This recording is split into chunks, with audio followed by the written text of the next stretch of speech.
Sue, have you ever had an insult battle like that before? Have I ever? Oh, yeah. No, I don't do that. Even with like hanging out with all those tough crowd guys, that, Oh, yeah, like dude, I'm a tough crowd. Well, they insult each other all the time. Right? That's kind of the thing that the city comics do. How do you to sit at the table? That's where the whole tough crowd started from, right? Colin Quinn and all those guys sitting at the table. Tell me about your years having to do that stuff.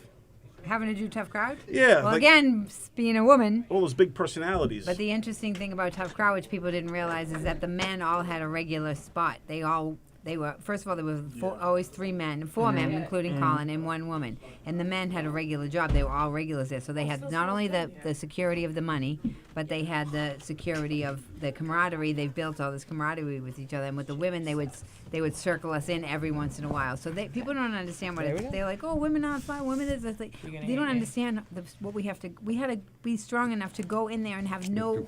We didn't have a regular job. We didn't have. There were four of them and one of us. And so anybody you saw on that show who was a woman who got circled in like that.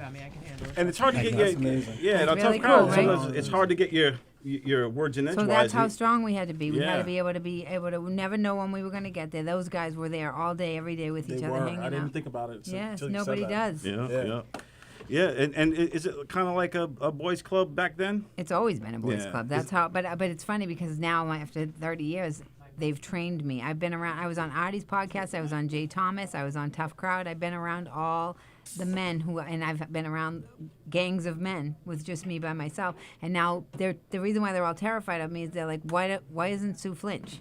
Right. Even when I was on the fighter, David O. Russell came out but Christian was shooting the scene where all I had to do was pass the crack pipe to him and walk away.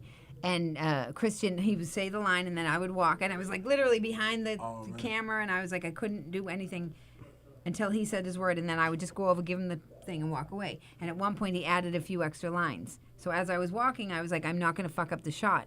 So I'm just going to hang out as a crack addict.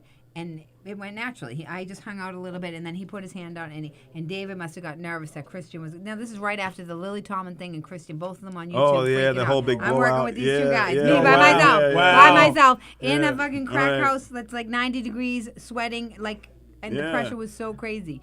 And so when he did, David came out from the back, and he's like, Costello! Of course, and this is another thing that guys don't realize.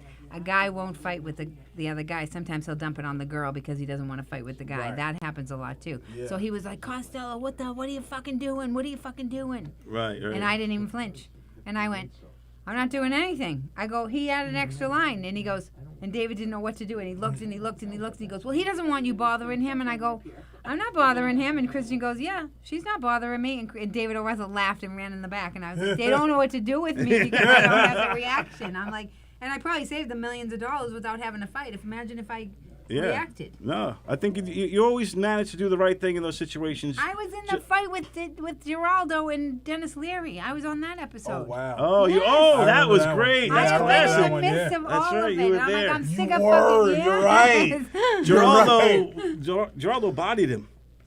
And I was being codependent, and I'm the one that saved them from fighting. And I was like, I'm so sick of saving these guys from fighting. I want my own. I want my time now. Leary was going to get physical? Oh, they were literally going to fight. Like, that's why I had to go. Wow. I watched myself, and I'm like, he's funny. You're funny. He's funny. If you never saw that, everybody, a tough crowd, look it up. Oh, that was an amazing episode. Yeah, it's Greg Giraldo versus Denis Leary.